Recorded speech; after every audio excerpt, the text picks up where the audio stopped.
পরশু তো ষষ্ঠী, আপনার কাজ পরশুর মধ্যে শেষ হয়ে যাবে। দুর্গাপূজা এবং ফেলুদা বাঙালির দুই আবেগ যেখানে মিলিত হয় তার নাম জয় বাবা ফেলুনাথ।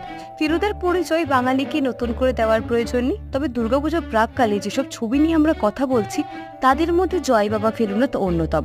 ফেলুদার অন্যান্য গল্পের মাঝে এটা একটা বিশেষ জায়গা করে আছে বাঙালি পাঠকের মনে। একইভাবে সত্যজিৎ রায় সম্পূর্ণ ফিল্মোগ্রাফিতে জয় বাবা ফেলুনাথ, সোনার কেল্লা, গোপীবাইন বাঘাবাইন, হীরক রাজার দেশেও অনন্য হয়ে আছে। ফেলুদার গোয়েন্দাগিরির পাশাপাশি যে কয়েকটা জিনিস এটাকে আলাদা করেছে তা হলো বেনারসের অলিগলি, সন্তোষ দত্ত, মনু মুখার্জির অভিনয় আর সর্বোপরি মগনলাল মেঘরাজের ভূমিকায় উৎপল দত্তের অবিস্মরণীয় উপস্থিতি, যা বাঙালিকে এক ভয়ঙ্কর এবং উপযুক্ত অ্যান্টাগনিস্টের সাথে পরিচয় করিয়েছে। এটি শুধু একটি গোয়েন্দা গল্প নয়, বরং বাঙালির সেরা গোয়েন্দার সাথে রহস্য জগতে হারিয়ে যাওয়ার এক অনবদ্য সুযোগ। আমি হয় এর বদলা নেব, না হয় গোয়েন্দাগিরি ছেড়ে দেবো।